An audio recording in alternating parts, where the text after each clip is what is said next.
Bienvenue sur la télévision togolaise pour le journal du soir. Tout de suite le sommaire. L'élection du bureau de l'Assemblée nationale pour 5 ans, c'était cet après-midi à l'hémicycle, à l'unanimité des députés présents à la séance plénière de la session de plein droit. Session présidée par le doyen d'âge, le député André Johnson. Les précisions à suivre dans un instant. La couverture santé universelle pour tous, le sujet réuni depuis ce matin à Lomé, représentants du gouvernement, organisations de la société civile et mutualistes, une conférence pour dévoiler les stratégies à mettre en œuvre pour relever les défis des soins de santé de qualité au profit des populations. Et puis la rétrospective 2018, ce soir, retour sur les fondamentaux de la diplomatie togolaise, l'économie avec les réformes et avancées enregistrées en 2018. Nous parlerons également de l'agriculture avec le MIFA et le développement des agropoles pour booster le secteur. Voilà pour les principaux titres. Bonsoir et bienvenue pour le 20h. C'est un bureau élu pour 5 ans selon le règlement intérieur de l'Assemblée nationale et conformément à la Constitution togolaise. C'est la nouvelle monture de résolution qui a été adoptée à l'unanimité des députés présents à la séance plénière de la session de plein droit cet après-midi. Le retour des élus de la 6e législature à l'hémicycle ce mardi fait suite aux modifications antérieures et qui ont été jugées non conformes aux textes en vigueur par la Cour constitutionnelle. Augustin Kossi. Les députés de la 6e législature de retour à l'hémicycle pour la poursuite de la session de plein droit. La séance a été essentiellement consacrée au rétablissement des modifications apportées à certaines dispositions du règlement intérieur de l'Assemblée nationale. Il s'agit notamment de son article 9 en lien avec le mandat du bureau du Parlement. Selon le texte, le bureau, y compris le président, est élu pour une législature de 5 ans, contrairement à l'amendement qui a été fait et qui est jugé non conforme à la Constitution togolaise. À l'unanimité des députés présents à cette séance, la nouvelle mouture du règlement intérieur a été adoptée et va être de nouveau soumise à la Cour constitutionnelle. L'article 9 dit que le président, enfin le bureau de l'Assemblée nationale est élu pour la législature, donc pour 5 ans. Initialement, la modification qui est intervenue, c'est que il avait été proposé que le président fasse 1 an. Après 1 an, on l'évalue pour voir si il peut continuer ou pas.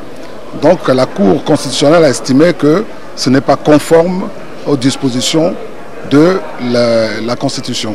La séance de cet après-midi a essentiellement consisté à informer la plénière de la décision qui a découlé de l'examen de la résolution que nous avons introduite auprès de la Cour constitutionnelle pour qu'elle s'assure de la conformité des modifications par rapport à la Constitution. Il se trouve qu'au niveau des articles que nous avons modifiés, il se trouve que l'article 9 modifié violerait la Constitution, enfin, n'est pas conforme à la Constitution. Donc, la Cour constitutionnelle a attiré notre attention là-dessus et on s'était retrouvé aujourd'hui pour en informer officiellement la plénière. D'une part, dès que nous avons connu les résultats de l'examen des articles modifiés que la Cour constitutionnelle nous a fait parvenir, nous avons convoqué la commission spéciale qui était chargée d'examiner ou bien de revisiter le règlement intérieur en le priant instamment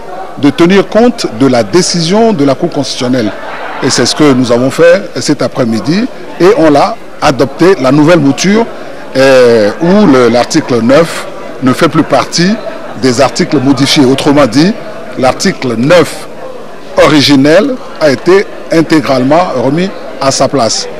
Maintenant, donc, ça veut dire que nous attendons que la Cour constitutionnelle en prenne acte et ensuite, ça va ouvrir, ma foi, l'élection du président et du bureau de l'Assemblée nationale. Et c'est à l'issue de l'adoption des amendements par la Cour constitutionnelle que les élus de la 6e législature vont mettre en place le bureau de l'Assemblée nationale. Déjà, selon le doyen d'âge, André Johnson, les inscriptions pour les différents postes se poursuivent.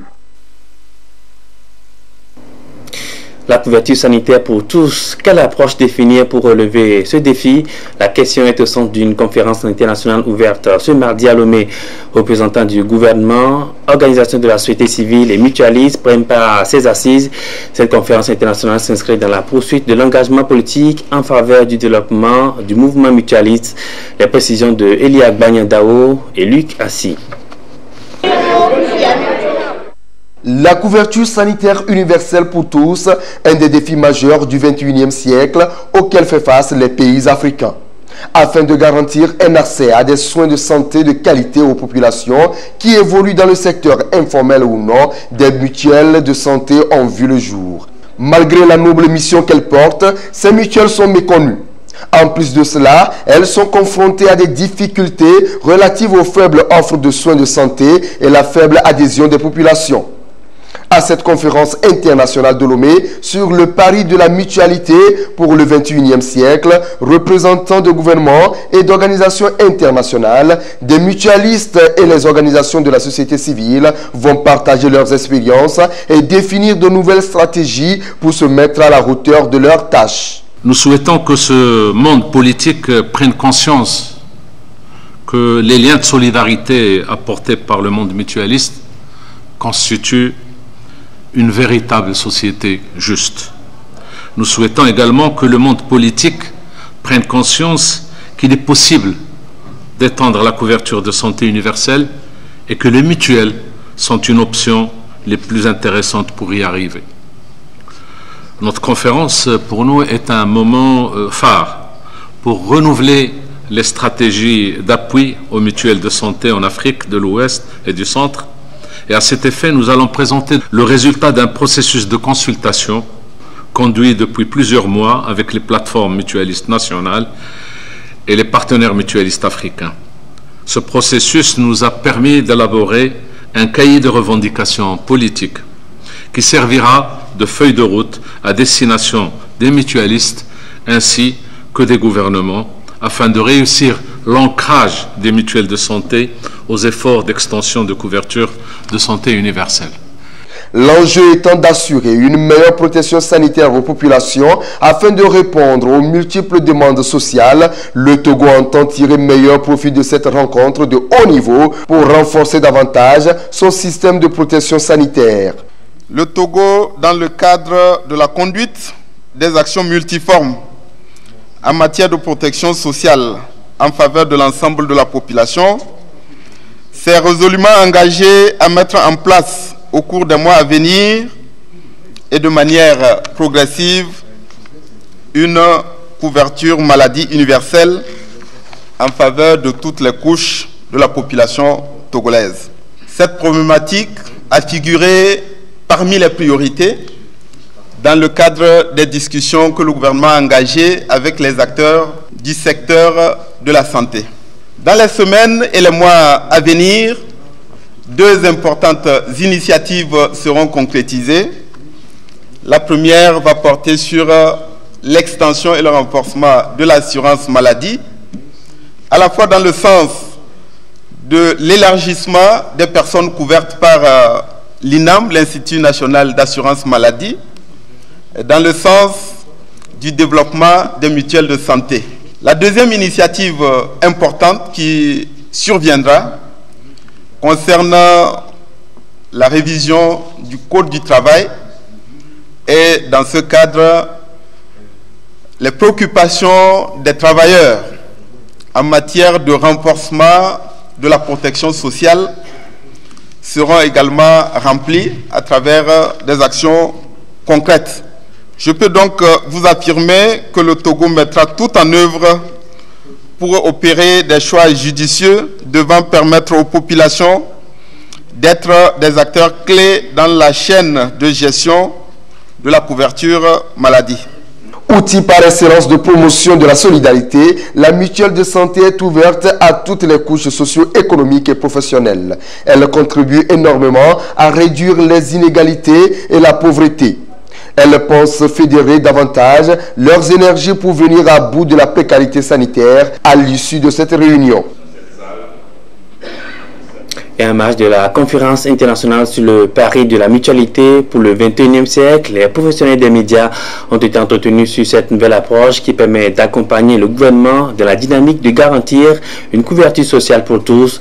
Les mutuelles constituent donc une solution alternative pour assurer à la population des soins de santé de qualité. Nous retrouvons Elia Gbanyandao et Luc Rassi.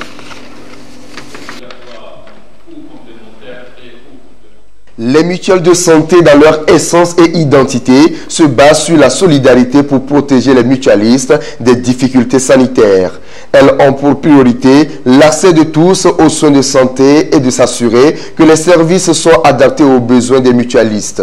Les atouts des mutuelles n'étant plus à démontrer, elles s'engagent aujourd'hui à travailler en synergie avec les dispositifs de couverture de santé étatique pour plus de résultats. Au Togo, 27 mutuelles sont dénombrées. La majeure partie regroupée dans le cadre national de concertation de la mutualité au Togo, elles travaillent au quotidien pour l'accomplissement de leur mission. L'INAM est l'organe principal qui s'occupe de veiller à la question de l'assurance maladie et qui concerne pour l'instant les fonctionnaires et assimilés. Alors, le processus est en cours pour l'extension de la protection sociale à d'autres catégories de la couche sociale. Les organismes de mutuelles font un grand travail sur le terrain et servent de relais pour le gouvernement. Déjà, on peut dire près de 40 000 personnes bénéficient également de cette couverture santé par le biais de ces organismes de mutuelles qui accompagnent le gouvernement dans ses efforts d'aller vers cette couverture universelle. Selon l'Organisation internationale du travail, 75% des populations togolaises, comme c'est le cas dans bien d'autres pays de l'Afrique, ne bénéficient pas de couverture sanitaire malgré les multiples efforts déployés par le gouvernement. Au Togo, le gouvernement a montré la volonté de son engagement à développer une protection sociale pour sa population. Le gouvernement togolais a bien reconnu le rôle que les mutuelles de santé ont à jouer, notamment envers le secteur informel. Néanmoins, afin de passer à l'adhésion obligatoire, il faudra créer une relation de confiance avec les citoyens et veiller à la qualité de soins, tout en promouvant un cadre favorable au développement des mutuelles. Le contenu du règlement l'UEMOA sur la mutualité sociale est un outil solide pour cela. L'accès équitable aux services de santé de qualité et à la protection financière. Ce sont les points importants de la couverture santé universelle auxquels les mutuelles devraient s'atteler avec l'appui du gouvernement pour gagner le pari de la couverture sociale. La suite de cette édition, je donne lecture de ce communiqué du ministre de l'Administration territoriale, de la décentralisation des collectivités locales. Dans le cadre de la célébration de la journée du 24 janvier, il sera procédé au dépôt de gerbes le jeudi 24 janvier 2019 au mausolée de Sarakawa, à la place des Martyrs, à Lomé et dans les préfectures, selon le programme ci-après. À Sarakawa, dans la préfecture de la Kosa, le jeudi 24 janvier 2019, à 14h30, mise en place terminée de la population à Sarakawa. 15h, installation des autorités politiques, administratives, traditionnelles et religieuses, militaires, forces de l'ordre et de sécurité. Prestation des chorales et fanfares, première partie. À 15h30, arrivée du président de la République, son Excellence Fort et Sozimna Nyasingbe. Honneur militaire et installation du chef de l'État. 15h37, dépôt de gerbes au mausolée. Sonnerie aux morts, audition du message du Père de la Nation togolaise, allocution de circonstances d'un officiel, prestation des chorales et des fanfares, deuxième partie, animation populaire. 16h, départ de son Excellence, Monsieur le Président de la République, visite des lieux par la population et fin de la cérémonie pour le compte de à Sarakawa dans la préfecture de la Kosa. Programme à Lomé. 14h30, mise en place des populations. 15h, arrivée et installation des autorités. 15h25, arrivée du représentant du chef de l'État. Honneur militaire, installation du représentant du chef de l'État. 15h37, dépôt de gerbes, sonnerie aux morts, audition du message du Père de la Nation, prestation des chorales et fanfares. 16h, départ du représentant du chef de l'État. C'est un communiqué signé par le ministre de l'Administration territoriale, de la décentralisation et des collectivités locales, Payadoa Boupessi. Une session de formation pour aider les acteurs intervenant dans l'entretien routier à mieux maîtriser les pathologies des infrastructures et comment les réparer. Elle a commencé ce matin et prend fin le 1er février prochain au CFR, le Centre régional de formation pour l'entretien routier. À terme, on notera une amélioration des prestations en matière de l'entretien des routes. Kamen Madiakapo. Depuis quelques années, de grands chantiers d'infrastructures routières et des projets d'aménagement et de bitumage de nouvelles routes sont entrepris par le gouvernement. Il importe donc de bien entretenir ces réseaux routiers pour permettre aux usagers de circuler sans danger. Pour ce faire, le CRFR, Centre régional de formation pour entretien routier, institution spécialisée du Conseil de l'Entente, forme des responsables et agents d'entretien routier des sociétés privées et publiques sur les pathologies des infrastructures routières et les méthodologies de réparation des routes. Sur la route, vous allez remarquer qu'il y a des trous, qu'il y a un arrachement parfois du revêtement, il y a un mauvais fonctionnement des éléments d'assainissement, et donc c'est tout cela qui constitue ces pathologies et qu'il faut savoir réparer. Cette formation, c'est pour apporter toujours les moyens de rendre plus performants les prestations des petites et moyennes entreprises. Et à chaque fois qu'il y a quelques nouvelles technologies aussi, il faut communiquer pour que les gens sachent comment le faire. Le CRFR est l'une des premières institutions de la place à avoir introduit au Togo, pour le compte du Conseil de l'Entente, la formation continue des agents techniques des administrations impliquées dans les bâtiments et travaux publics. Cette formation, qui se tient du 22 janvier au 1er février, a reçu l'appui financier de la Société autonome de financement et de l'entretien routier, SAFER. Il s'engage à freiner l'invasion des insectes ravageurs dans les champs tout en proposant des alternatives pour gérer ce phénomène qui sape les efforts des agriculteurs. Les jeunes entrepreneurs africains sont à Lomé pour cet exercice qui devra aboutir à la définition des stratégies efficaces et rationnelles contre ces insectes. Les précisions de Aïcha Ziebrou et Komou Poyodef. Face à ces insectes ravageurs des produits agricoles en Afrique depuis 2016, de l'insecticide dont l'utilisation reste encore mal maîtrisée, ce qui engendre des incidences sur la santé humaine. Il va falloir renforcer la capacité des uns et des autres sur les techniques d'utilisation et aussi réfléchir sur d'autres méthodes et stratégies de lutte rationnelles non nuisibles à la santé. Les jeunes entrepreneurs d'Afrique subsaharienne échangent avec les experts. Nous avons vu que cet insecte cause des dégâts qui vont jusqu'à 100% de perte de rendement. Et par rapport à cela, qu'est-ce que les gouvernements ont fait? Les gouvernements ont payé des insecticides pour distribuer aux producteurs pour pouvoir lutter contre l'insecte. Cependant, ces insecticides causent d'énormes dégâts sur la santé humaine. Et donc, nous sommes là, exactement, pour réfléchir sur les différentes méthodes que nous pouvons adapter en Afrique pour pouvoir lutter contre l'insecte. Donc pour ces méthodes, à part la lutte chimique, il y a d'autres luttes biologiques, c'est-à-dire qu'on peut utiliser d'autres insectes pour pouvoir lutter contre l'insecte. C'est-à-dire il y a les prédateurs qui peuvent manger les larves de ces insectes, et aussi il y a les parasitoïdes qui parasitent les larves et puis les œufs de ces insectes. À part ça, il y a d'autres méthodes que nous appelons les push-pull. Les push-pull, c'est-à-dire qu'il y a certaines cultures que nous cultivons, mélangeant avec les maïs, et d'autres au bord du champ. Et celles qui sont mélangées avec les maïs repoussent l'insecte, et celles qui sont au bord attirent l'insecte. D'origine américaine, ces insectes ravageurs introduits en Afrique en 2016 occupent déjà plus de la moitié du continent et s'attaquent principalement au maïs. Cette rencontre d'échange se tient grâce à l'appui technique et financier de la République d'Allemagne. La culture de la paix et de la cohésion sociale, gage d'un développement harmonieux. Les jeunes se mobilisent pour porter haut le message au-delà des frontières. Ils viennent de 8 pays de la sous-région, dont le Togo, et échangent depuis ce matin à Lomé sur diverses thématiques relatives à la promotion de la paix dans les communautés. La session est à maître relatif de l'ONG MIC, Passe Romana, avec le soutien de l'UNESCO. Les précisions de Mary Agbo, Robert Potogbe et Medina Salami.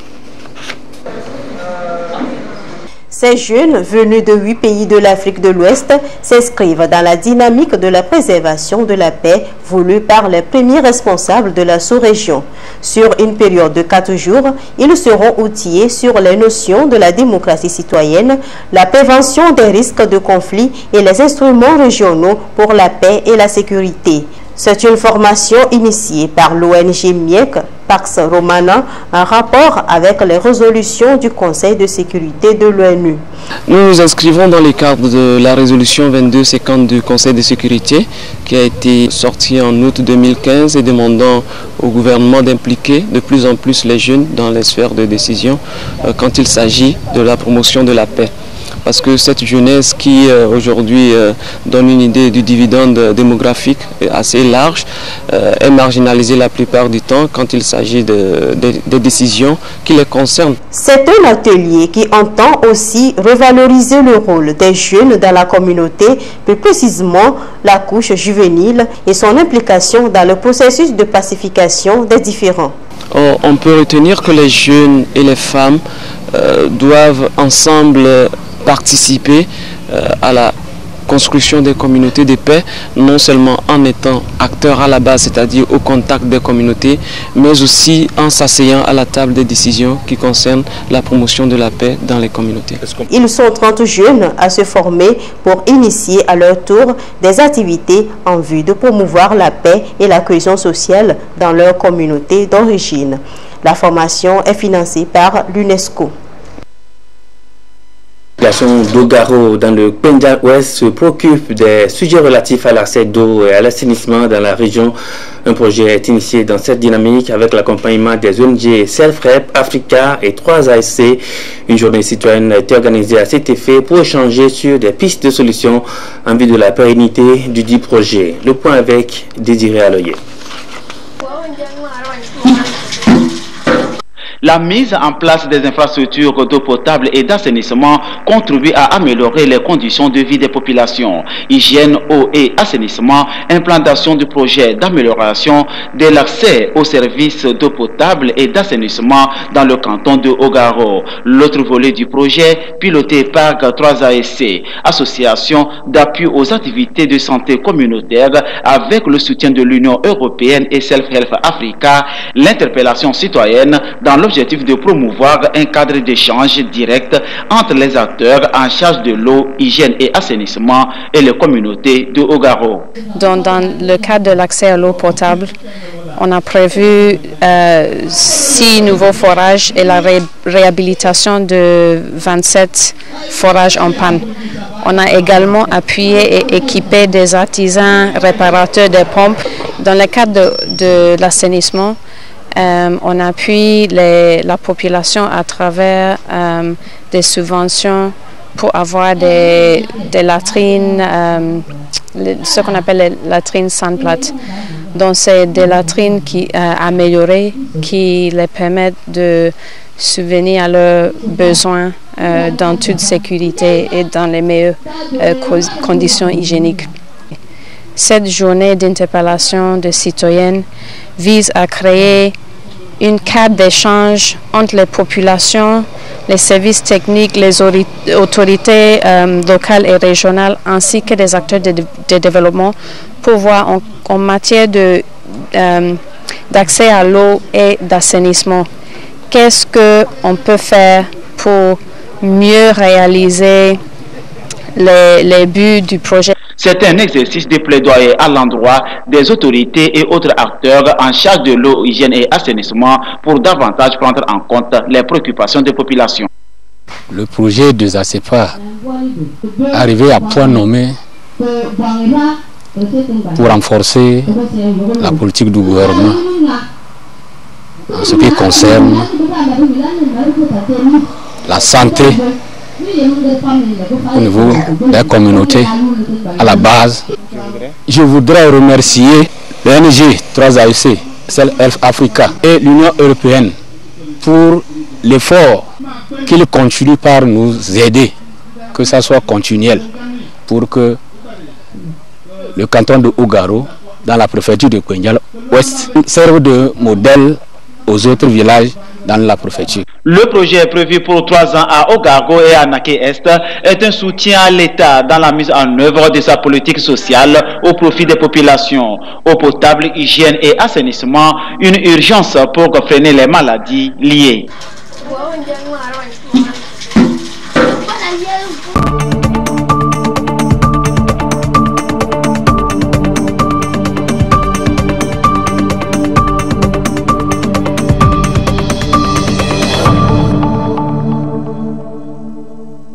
Nous ouvrons à présent la rubrique rétrospective 2018 avec les fondamentaux de la diplomatie togolaise. Le pays a poursuivi son offensive en matière de politique étrangère. Le Togo a accueilli 3 grands sommets et plusieurs rencontres internationales dans le cadre du renforcement de la coopération. Le chef de la diplomatie togolaise, le professeur Robert Dussé, parle même d'une année remarquable. Que peut-on retenir des actions diplomatiques du Togo dans le courant de l'année 2018?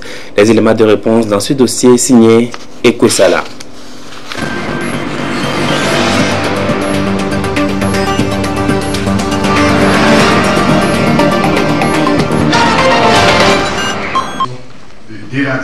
Du 30 au 31 juillet 2018, le Togo a servi de terre d'accueil au premier sommet conjoint CEDEAO-CEAC.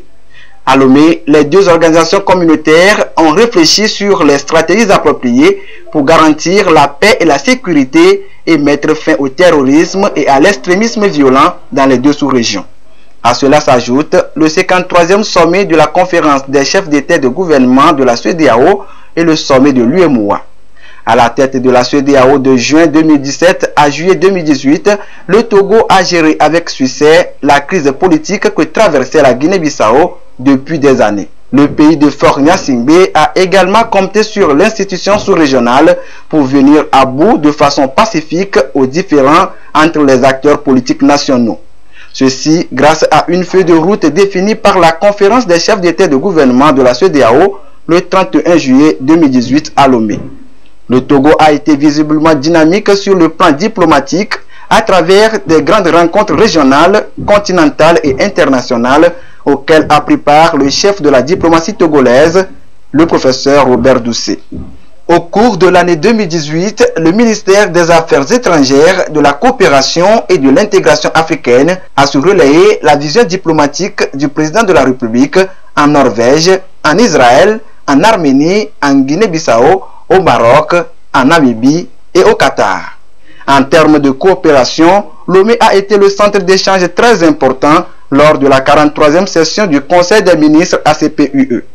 Un nouvel accord devra être conclu d'ici à 2020 avec l'Union européenne et c'est justement le Togo qui a été désigné chef négociateur de ces délicates discussions.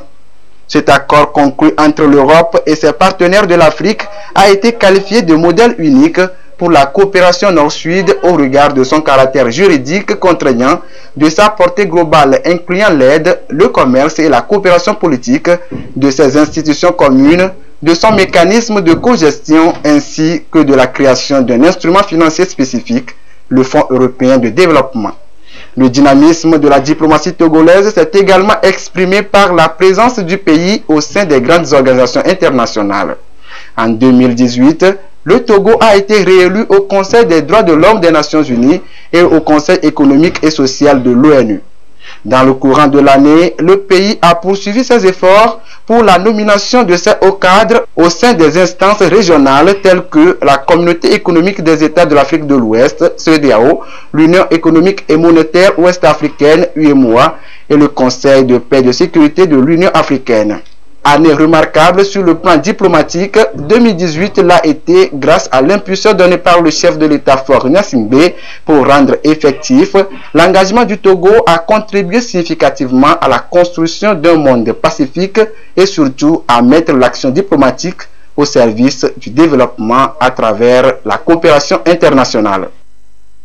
Voilà, un dossier sur les fondamentaux de la diplomatie togolaise en 2008, préparé par Ekwesala et Tazinambaga. L'année 2018 a apporté un bon cru pour l'économie togolaise de 4,5% en 2017. La croissance du PIB est passée à 4,8%. Cette croissance a été portée par les secteurs secondaires et tertiaires. Alors, quelles ont été les performances économiques enregistrées par le Togo en 2018? Les détails avec Mathias Touglo et Kamen Madiakapo.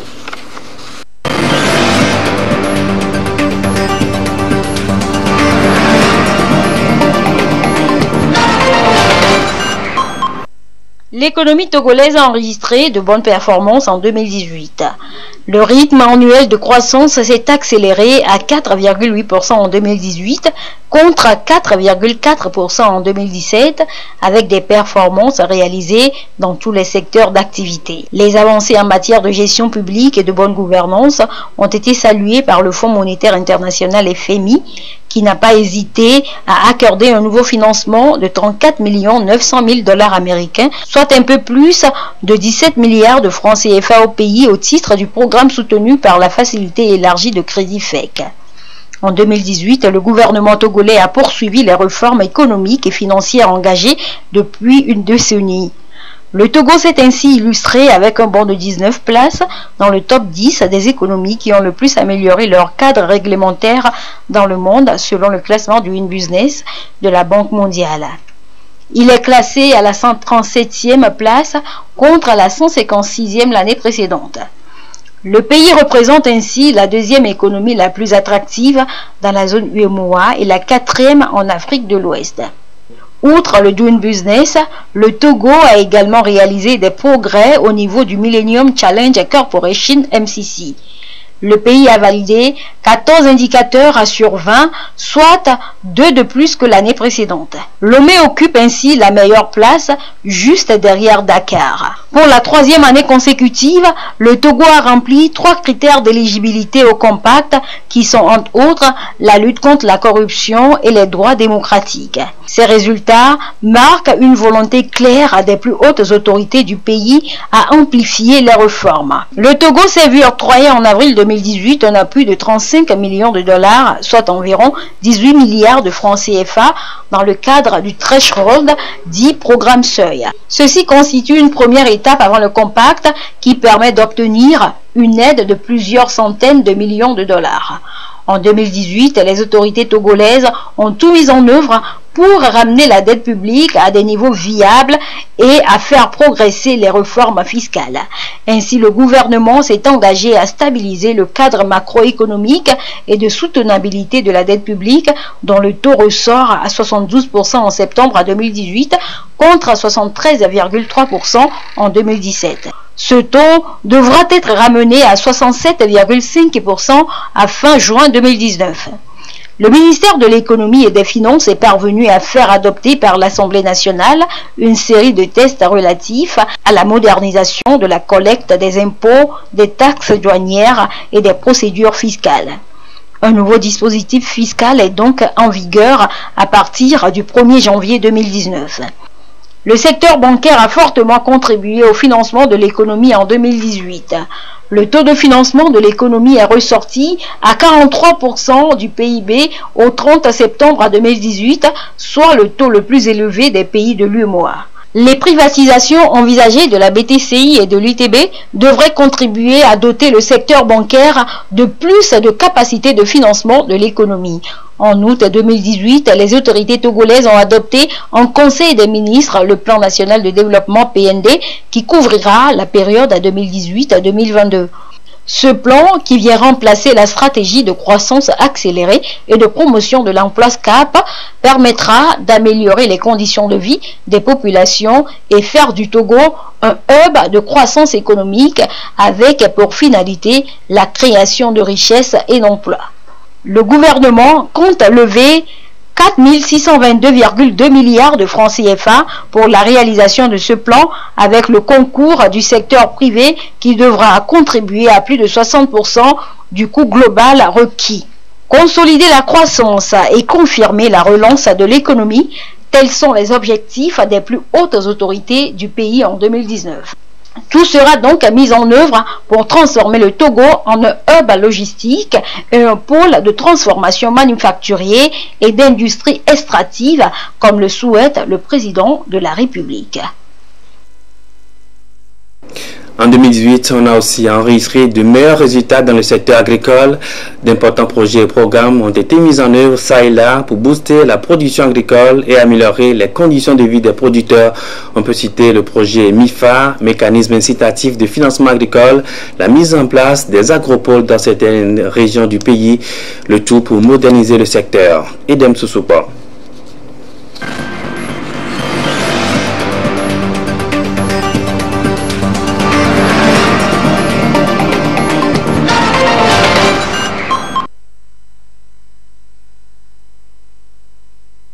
Après 6 ans de mise en œuvre du Programme national d'investissement agricole et de sécurité alimentaire PNIASA et considérant les nouvelles orientations basées sur la transformation de l'agriculture, le gouvernement s'est engagé à élaborer un nouveau cadre de référence. Un cadre qui œuvre pour des perspectives nouvelles pour le secteur agricole en lien avec les enjeux et défis de l'ouverture des marchés, de la croissance démographique, de la compétitivité et de l'inclusion sociale. Le PNIASA, Programme national d'investissement agricole et de sécurité alimentaire et nutritionnelle, a été donc élaboré pour couvrir la période 2017-2026. L'ambition est donc de bâtir une agriculture moderne, durable et à haute valeur ajoutée au service de la sécurité alimentaire et nutritionnelle nationale et régionale. Le PNIASA, deuxième génération, englobe les transformations en cours de l'agriculture togolaise voulues par le gouvernement, y compris le développement des agropoles et l'entrepreneuriat rural. L'objectif majeur est de parvenir en 2025 à un taux de croissance du produit intérieur brut agricole d'au moins 10% et d'améliorer la balance commerciale agricole de 25%, de doubler le revenu moyen des ménages agricoles et de réduire le taux de pauvreté en milieu rural à 27%. L'ambition est noble et les acteurs du domaine sont instruits pour la mise en place des mécanismes appropriés de sa réalisation.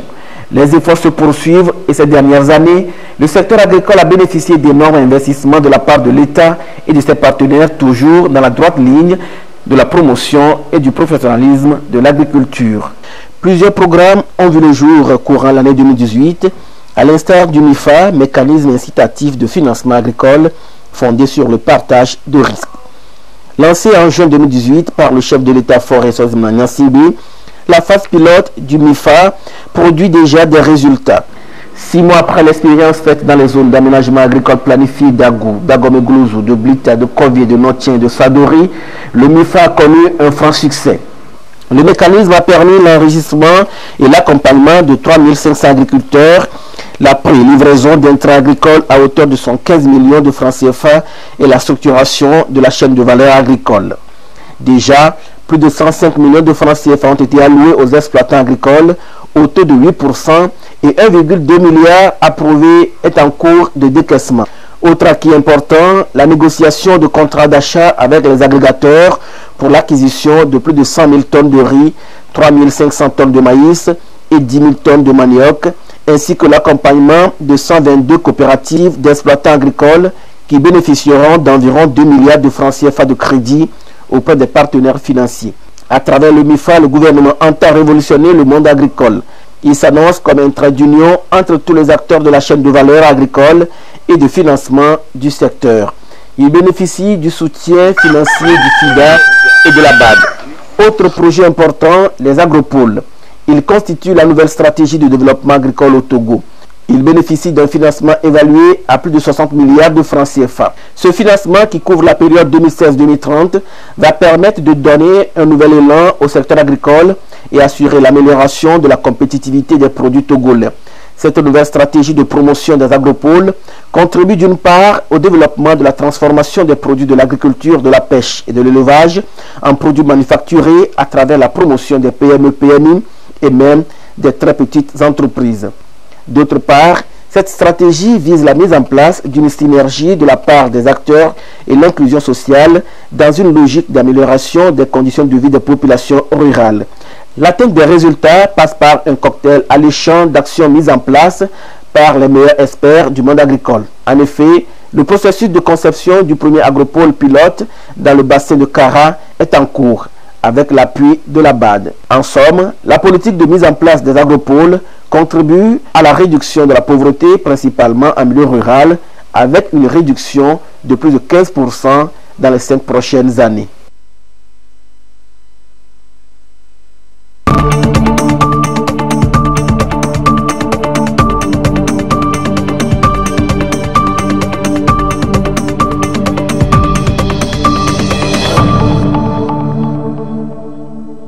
Voilà, nous reviendrons sur d'autres faits majeurs qui ont marqué l'année 2008 demain dans le journal de 20h. Et avant de refermer cette édition, je donne une fois encore lecture de ce communiqué du ministre de l'Administration territoriale, de la décentralisation et des collectivités locales. Dans le cadre de la célébration de la journée du 24 janvier, il sera procédé au dépôt de gerbes le jeudi 24 janvier 2009 au mausolée de Sarakawa, à la place des Martyrs, à Lomé et dans les préfectures selon le programme ci-après. À Sarakawa, dans la préfecture de la Kosa, jeudi 24 janvier 2019, 14h30, mise en place terminée de la population à Sarakawa. 15h, installation des autorités politiques, administratives, traditionnelles et religieuses, militaires, forces de l'ordre et de sécurité. Prestation des chorales et fanfares, première partie. 15h30, arrivée du président de la République, son Excellence, M. Faure et Sozimnanya Singbe. Honneur militaire et installation du chef de l'État. 15h37, dépôt de gerbes au mausolée. Sonnerie aux morts. Audition du message du père de la nation togolaise, allocution de circonstances d'un officiel, prestation des chorales et des fanfares, deuxième partie, animation populaire. 16h, départ de son Excellence Monsieur le Président de la République, visite des lieux par la population et fin de la cérémonie pour le compte de Sarakawa. Programme à Lomé. 14h30, mise en place des populations. 15h, arrivée et installation des autorités. 15h25, arrivée du représentant du chef de l'État. Honneur militaire, installation du représentant du chef de l'État. 15h37, dépôt de gerbes, sonnerie aux morts, audition du message du père de la nation, prestation des chorales et fanfares. 16h, départ du représentant du chef de l'État. C'est un communiqué signé par le ministre de l'Administration territoriale, de la décentralisation et des collectivités locales, Payadoa Boukpessi. Et c'est ce qui met fin à cette édition. Merci à vous qui l'avez suivi. Passez une excellente soirée.